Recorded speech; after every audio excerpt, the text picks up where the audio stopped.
Hello friends, I M സ്വപ്ന രമേശ്. സ്വപ്ന ലോകം എന്ന YouTube ചാനലിലേക്ക് എല്ലാവർക്കും സ്വാഗതം. ഇന്നലത്തെ വിശേഷങ്ങളാണ് കാണിക്കുന്നത് കേട്ടോ. രാത്രി നല്ല മഴയായിരുന്നു കേട്ടോ. അപ്പോൾ വെളുപ്പിനും നല്ല മഴ പെയ്തുകൊണ്ടിരിക്കുകയായിരുന്നു. സത്യം പറഞ്ഞാൽ എഴുന്നേൽക്കാൻ തന്നെ നല്ല മടി തോന്നായിരുന്നു. പിന്നെ എഴുന്നേൽക്കാതെ പറ്റില്ലല്ലോ. അപ്പോൾ ദാ എഴുന്നേറ്റ് രാവിലത്തെ കാര്യങ്ങളൊക്കെ ചെയ്യാണ് കേട്ടോ.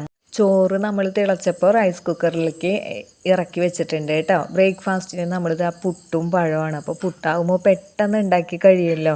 അപ്പോൾ ഈ ഒരു സമയമായപ്പോൾ മഴയൊക്കെ ഒന്ന് തോർന്ന് തുടങ്ങിയിട്ടുണ്ട് കേട്ടോ. എന്നാലും മാനം മുഴുവൻ നല്ല മഴക്കാല് തന്നെയാണ് കേട്ടോ. അപ്പോൾ നല്ല തണുപ്പും ഒക്കെ ആയ കാരണം മൗഗ്ലിക്കൂട്ട നല്ല സുഖമായിട്ട് കിടന്ന് ഉറങ്ങുന്നുണ്ട് കേട്ടോ. ഇതുവരെ എഴുന്നേറ്റിട്ടില്ല. ഇനി ഉച്ച തിരിഞ്ഞുള്ള വിശേഷങ്ങളാണ് കാണിക്കുന്നത് കേട്ടോ. കോഴിമക്കളെ കഴിച്ചു വിട്ടപ്പോൾ മൗഗ്ലിക്കുട്ടൻ അവരെ കാണാൻ വേണ്ടി ഓടി വന്ന് സിറ്റ് ഔട്ടിൻ്റെതാ ഈ ഒരു തുമ്പത്ത് വന്നും കഴിഞ്ഞിട്ട് ഇരിക്കുകയാണ് കേട്ടോ. അപ്പോൾ അവന് ഭയങ്കര ഇഷ്ടമാണല്ലോ ഇവരെ. ഇനിയിപ്പോൾ ഇവർ ഈ കിണറിൻ്റെ അപ്പുറത്തേക്കൊക്കെ പോയിട്ടുണ്ടെങ്കിൽ അവനും കൂടെ അങ്ങോട്ടൊക്കെ പോകും കേട്ടോ. അതുപോലെ വീടിൻ്റെ അപ്പുറത്തെ സൈഡിലേക്ക് പോയാൽ മൗഗ്ലിക്കുട്ടൻ അവിടെ പോവും. അങ്ങനെ ഇവരുടെ ഒപ്പം വീട് വലം വയ്ക്കൽ ഇവനും കൂടിയുണ്ട് കേട്ടോ. അപ്പോൾ 5 മണി കഴിയുമ്പോഴേക്കും ഇവന് കൂട്ടായിട്ട് റിയും കൂടി വരും കേട്ടോ. കാരണം 5:30 കഴിയുമ്പോൾ രമേശ് ചേട്ടൻ വരും. അപ്പോൾ ആ ഒരു ടൈം നോക്കിയിട്ട് രണ്ടുപേരും പിന്നെ ഗേറ്റിൻ്റെ അവിടെ ആയിരിക്കും ഇരിക്കുക കേട്ടോ. അപ്പോൾ ഇന്നും അതുപോലെയൊക്കെ തന്നെയായിരുന്നു കേട്ടോ. അപ്പോൾ അടുത്ത വീട്ടിലെ ആൾക്കാരൊക്കെ പറയും കേട്ടോ, രമേശ് വരാൻ സമയമായിട്ടുണ്ട്, ആ ഗേറ്റിൻ്റെ അവിടെ പൂച്ചയൊക്കെ അങ്ങനെ നോക്കിയിരിക്കുന്നുണ്ട് എന്ന് പറയും. എന്നാൽ എന്നും നമ്മൾ മീനൊന്നും വാങ്ങില്ല കേട്ടോ. പക്ഷേ ഇവരുടെ മനസ്സിൽ എപ്പോഴും രമേശ് ചേട്ടൻ എന്തോ കടലിൽ മീൻ പിടിക്കാൻ പോയിരിക്കുന്ന ആളാണെന്നൊക്കെയാണ് വിചാരം. കാരണം എന്നും മീൻ കൊണ്ടുവരുമെന്ന് വിചാരിച്ചിട്ടാണ് ഈ ഓടി അങ്ങോട്ട് ചെല്ലൽ കാണണം കേട്ടോ. അപ്പോൾ വേറെ എന്തെങ്കിലുമൊക്കെ ഉണ്ടെന്നുണ്ടെങ്കിൽ ചിപ്സോ ബിസ്ക്കറ്റോ ഒക്കെ ഉണ്ടെങ്കിൽ അതും ഇട്ട് കൊടുക്കും കേട്ടോ അവർക്ക്. അപ്പോൾ ഇന്നത്തെ ജോലി എന്തായിരുന്നു എന്ന് വെച്ചിട്ടുണ്ടെങ്കിൽ ഞാൻ ആ ചെത്തിപ്പൂവിൻ്റെ ഭംഗിയൊക്കെ കണ്ട് ആ ഭാഗത്തായിട്ട് നിന്നതാണ് കേട്ടോ. പെട്ടെന്ന് എൻ്റെ കയ്യുമ്മ കടുത്തുമ്പ കടിച്ചു. അപ്പോൾ കടുത്തുമ്പേരെ ഒരു വലിയ കട ആ ചെത്തിയുടെ ഒരു ഭാഗത്തൊക്കെ ആയിട്ട് ഇങ്ങനെ ചുറ്റി പിണഞ്ഞ് നിൽക്കുന്നുണ്ടായിരുന്നു. പെട്ടെന്ന് നമ്മൾ കാണൂലേ മതിലുമെന്ന് നിന്ന് അങ്ങോട്ടും ഇങ്ങോട്ടൊക്കെ ആയിട്ട് പടർന്ന് കിടക്കുകയാണ് കേട്ടോ. അപ്പോൾ അവിടെ ചെന്ന് ഇങ്ങനെ കുമ്പിട്ട് നോക്കിയാലാണ് കാണുള്ളൂ. ഞാനാണെങ്കിൽ ഈ ചെത്തിപ്പൂവും ചെത്തിയുടെ കടയും മേലെയൊക്കെ ഒന്ന് പിടിച്ചു നോക്കിയതാണ്. അപ്പോഴേക്കും കൈയൊക്കെ ചൊറിഞ്ഞ് ആകെ ഇതായിട്ടാണ്. അപ്പോൾ ആ ദേഷ്യം എന്തായാലും സഹിക്കാൻ പറ്റണില്ലേ, അതുപോലെ വേദന. അപ്പോൾ ആ ദേഷ്യം കൊണ്ട് തന്നെ വേഗം പോയി കഴിഞ്ഞ് കത്തി എടുത്തുകൊണ്ട് വന്നു കഴിഞ്ഞിട്ട് അതിൻ്റെ കാട്ടയൊക്കെ അങ്ങോട്ട് മുറിച്ച് വലിച്ച് അങ്ങനെയൊക്കെ എടുത്തു വിട്ടാ. പിന്നെ അവിടെ നിൽക്കണ്ടായ കുറച്ച് കാടുകളും കൂടി, അതായത് ആ ചെടികൾ അങ്ങോട്ട് പടർന്ന് കാട് പിടിച്ചിട്ട് നിൽക്കുന്നതും കൂടി അങ്ങോട്ട് നമ്മൾ അരിഞ്ഞങ്ങോട്ട് എടുക്കുകയാണ് കേട്ടോ. എന്തായാലും കടുത്തുമ്പോൾ കടിച്ചുല്ലോ. അപ്പോൾ പിന്നെ അതിൻ്റെ വള്ളിയിൽ പിടിച്ച് തന്നെ ഞാനിങ്ങനെ കൊണ്ടുവന്നും കഴിഞ്ഞിട്ട് ഇവിടെ ഇടുകയാണ് കേട്ടോ. അപ്പോൾ എന്തായാലും ഇവിടെ നിന്ന് അങ്ങോട്ട് ആ കടുത്തുമ്പയുടെ കടയും എല്ലാം അങ്ങോട്ട് പോവട്ടെ. അപ്പോൾ ഇനിയും ഇതുപോലെയൊക്കെ വന്ന് നിന്നാൽ ഇങ്ങനെ കടിക്കാൻ പാടില്ലല്ലോ.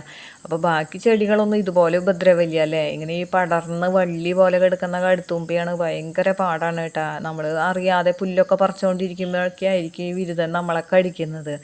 അപ്പോൾ ഇന്ന് ഈ പുല്ലൊന്നും പറിക്കേണ്ട, ഈ വക കാര്യങ്ങളൊന്നും ചെയ്യണ്ട എന്നൊക്കെ വിചാരിച്ചതാണ്. പക്ഷെ ഇതിങ്ങനെ കടിച്ച കാരണം ദേ കടയോടുകൂടി പറിച്ചും കഴിഞ്ഞിട്ട് അതിനെ അങ്ങോട്ട് നമുക്ക് കളയാം. എന്തായാലും കത്തിയൊക്കെ എടുത്തതല്ലേ. അപ്പോൾ ഇനി എന്തെങ്കിലും ചെടികളൊക്കെ ഒന്ന് കുഴിച്ചിടാന്നൊക്കെ വിചാരിച്ചു കേട്ടോ. അപ്പോൾ ഈ പറിച്ചിട്ടിരിക്കുന്ന സംഭവങ്ങളൊക്കെ കൊണ്ടുപോയി കഴിഞ്ഞാൽ അപ്പുറത്ത് തെങ്ങിൻ്റെ കടക്കലായിട്ട് ഇടാൻ വേണം. കൈയാണെങ്കിൽ ചൊറിഞ്ഞിട്ട് ഒരു നിവർത്തിയില്ല കേട്ടോ. അപ്പോൾ കുറച്ച് വെളിച്ചെണ്ണയൊക്കെ പരട്ടെ അല്ലെങ്കിൽ കൈ കഴുകുകയൊക്കെ ചെയ്തിട്ടുണ്ടെങ്കിൽ ഒന്ന് കുറവാകും. അപ്പോൾ ഇതിനി ഇങ്ങനെ ചുറ്റി പിടിച്ച് അങ്ങോട്ട് എടുത്തുകൊണ്ട് പോകുമ്പോൾ ഇനി വീണ്ടും കടിക്കാവോ. അപ്പോൾ ഞാൻ കടുത്തുമ്പില്ലാത്ത ഭാഗം നോക്കി കഴിഞ്ഞ് മറ്റ് പുല്ല് പറിച്ചിട്ടിരിക്കുന്നതൊക്കെ എടുത്തും കഴിഞ്ഞിട്ട് ഇങ്ങനെ ചുറ്റി പിടിച്ചിട്ട് ഒരു കണക്കിനാണ് കേട്ടോ കൊണ്ടുപോയി കഴിഞ്ഞിട്ട് കളഞ്ഞത്. അപ്പോൾ ദേ ഇതിൽ കണ്ട കൂടുതലും കടുത്തുമ്പ് തന്നെയാണ്. അതൊക്കെ വൃത്തിയാക്കിയപ്പോൾ പിന്നെ ഞാൻ അടുത്ത വീട്ടിൽ അവരുടെ വീട്ടിലിങ്ങനെ മുള ഉണ്ട് കേട്ടോ, നമ്മുടെ ബാമ്പു. അപ്പോൾ അതിങ്ങനെ കുറേ കമ്പുകൾ അവർ വെട്ടിയിട്ടിട്ടുണ്ടായിരുന്നു റോഡിൻ്റെ ഭാഗത്തായിട്ട്. അപ്പോൾ അതിൽ നിന്ന് 2-3 എണ്ണം ഞാൻ ഇങ്ങനെ വലിച്ചുകൊണ്ട് വന്നതാണ് കേട്ടോ. അപ്പോൾ മനസ്സിൽ ഓരോ ഐഡിയകളൊക്കെയാണ്. കാരണം കോവയ്ക്ക് ഇപ്പോൾ കുറച്ച് ഏശം ഉണ്ടാവാനായിട്ട് തുടങ്ങി, 4-5 എണ്ണം 5-6 എണ്ണം ഒക്കെയാണ്. എന്നാലും അങ്ങനെ ഉണ്ടായിപ്പോൾ ആ പന്തലിനാണെങ്കിൽ ഭയങ്കര ഗ്യാപ്പ് ഉണ്ട് കേട്ടോ. ഞാൻ കയറ് കെട്ടി കൊടുത്തിരിക്കുന്നത് ഒരെണ്ണം കഴിഞ്ഞ് കഴിഞ്ഞിട്ടുണ്ടെങ്കിൽ പിന്നെ 1 കിലോമീറ്റർ അകലെയാണ് അടുത്ത കയറ് വരിക. അപ്പോൾ ഇതിനങ്ങോട്ട് ശരിക്കും പടരാൻ പറ്റുന്നില്ല.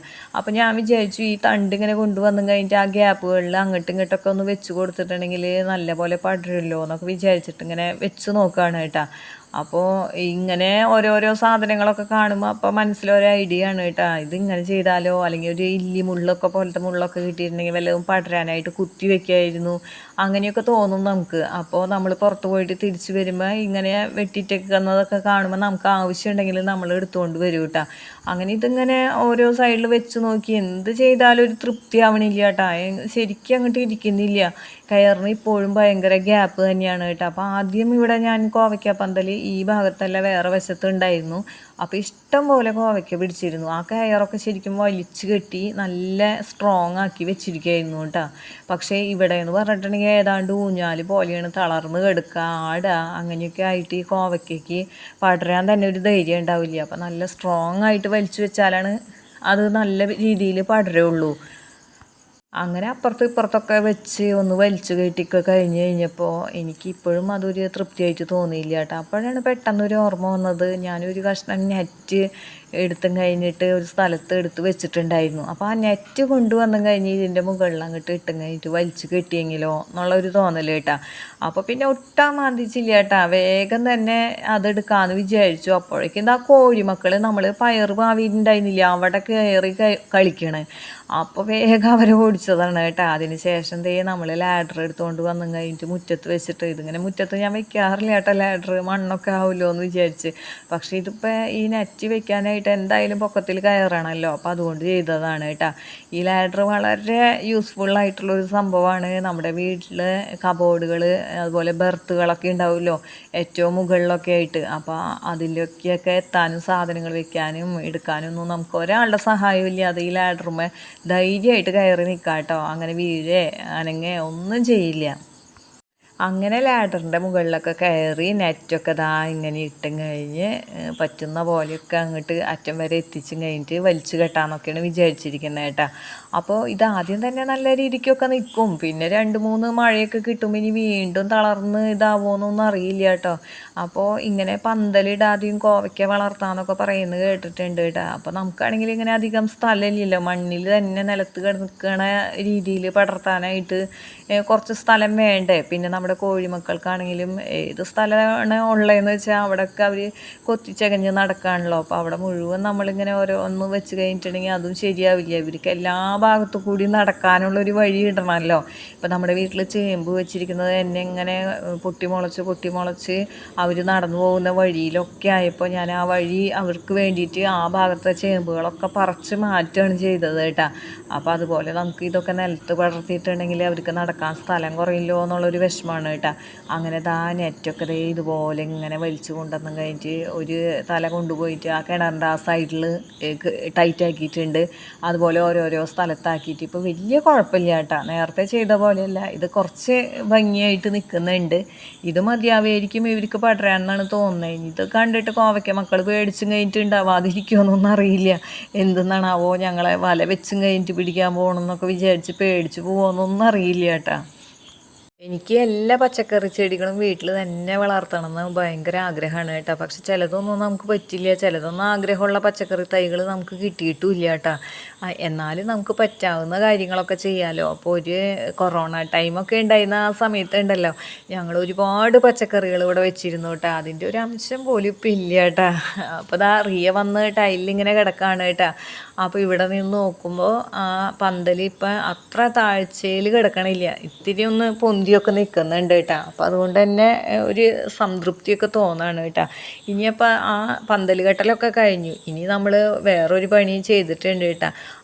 ഇത് കെട്ടിയപ്പോഴാണ് നമുക്കിവിടെ കോവയ്ക്ക 1-2 എണ്ണം നിൽക്കുന്നത് കണ്ടത് കേട്ടോ. അപ്പോൾ രാവിലെ ഞാൻ പറിച്ചതാണ്, പക്ഷേ ഇത് ഞാൻ കണ്ടിരുന്നില്ല കേട്ടോ. ഇത് ഇടയിൽ ഇങ്ങനെ നിൽക്കുന്നത് ഇപ്പോഴാണ് കണ്ടത് കേട്ടോ. ഇനിയുണ്ടല്ലോ കുറച്ച് ദിവസമായി നമ്മൾ മതിലിൻ്റെ ഒരു ഭാഗം നമ്മൾ ചിരട്ട വെച്ചും കഴിഞ്ഞിട്ട് ഉറച്ചും കഴിഞ്ഞിട്ട് ക്ലീൻ ആക്കിയിരുന്നല്ലോ. അപ്പോൾ അത് കംപ്ലീറ്റ് ആക്കിയിട്ടില്ല കേട്ടോ. അപ്പോഴേക്കും മഴ വന്നപ്പോൾ നിർത്തിയതാണ് കേട്ടോ. ഇതിപ്പോൾ ഒരു സൈഡായിട്ടുള്ളൂ, ഇപ്പുറത്തെ സൈഡ് ഇനിയും കിടക്കുന്നുണ്ട് കേട്ടോ. അപ്പോൾ എന്തായാലും കർക്കിടക മാസം അങ്ങോട്ട് തുടങ്ങണേക്കാളും മുന്നായിട്ട് ഇതൊക്കെ എന്തായാലും ക്ലീൻ ചെയ്യാതെ പറ്റില്ല. അപ്പോൾ ചിരട്ട വെച്ചും കഴിഞ്ഞിട്ട് നല്ല സ്പീഡിൽ അങ്ങോട്ട് ഉരച്ച് അങ്ങോട്ട് കൊടുക്കാം. അപ്പോൾ ഇനി ഈ വശത്തൊക്കെയാണെന്ന് പറഞ്ഞിട്ടുണ്ടെങ്കിൽ ഈ ഡാമിക്കൊക്കെ ഉണ്ട്. അപ്പോൾ അതൊക്കെ ഇങ്ങനെ പടർന്ന് ഇങ്ങനെ താഴോട്ട് കിടന്നോളും. അപ്പോൾ ഇടയ്ക്ക് നമ്മളിങ്ങനെ വൃത്തിയാക്കി കൊടുക്കണമല്ലോ. അപ്പോൾ സത്യം പറഞ്ഞാൽ പണ്ടത്തെ പോലെയൊന്നും, അതായത് മുൻ വർഷങ്ങളിലെ പോലെയൊന്നും ഒന്നും മഴ ഇപ്രാവശ്യം കിട്ടിയിട്ടില്ല കേട്ടോ. അപ്പോൾ ഇപ്പോൾ 1-2 ദിവസമായിട്ട് അടുപ്പിച്ച് മഴ പെയ്ത കാരണമാണ് ഇങ്ങനെ കിടക്കുന്നത്. അങ്ങനെ കുറേ നേരം എടുത്തായാലും അതൊക്കെ ക്ലീൻ ചെയ്തു കേട്ടോ. അപ്പോൾ ഇത് പ്രത്യേക സന്തോഷമാണ്. നമ്മൾ നോക്കുന്ന സ്ഥലത്തൊക്കെ നമ്മൾ വൃത്തിയാക്കിയിട്ടു, അല്ലെങ്കിൽ പച്ചക്കറി തൈകൾ വെച്ചു, ചെടികൾ വെച്ചു എന്ന് പറയുമ്പോൾ എന്തൊരു സന്തോഷമാണ് തോന്നണേ. നമ്മുടെ വീട്ടിൽ പലതരം 4 മണിപ്പൂക്കളുണ്ട് കേട്ടോ. അതൊക്കെ പറിച്ച് ഭഗവാന് വെക്കുകയാണ് കേട്ടോ. അപ്പോൾ ഇന്നത്തെ വിശേഷങ്ങൾ ഇവിടെ വെച്ച് നിർത്താണ്. ഇഷ്ടപ്പെട്ടാൽ നിങ്ങൾ ലൈക്ക് ചെയ്യാനും കമൻറ്റ് ചെയ്യാനും ഷെയർ ചെയ്യാനും മറക്കരുത് കേട്ടോ. എല്ലാവരും അവരവരുടെ വീടിൻ്റെ പരിസരങ്ങളൊക്കെ വൃത്തിയാക്കാനും ശ്രമിക്കണം. ഇനി മറ്റു ചില വിശേഷങ്ങളുമായി നാളെ കാണാം.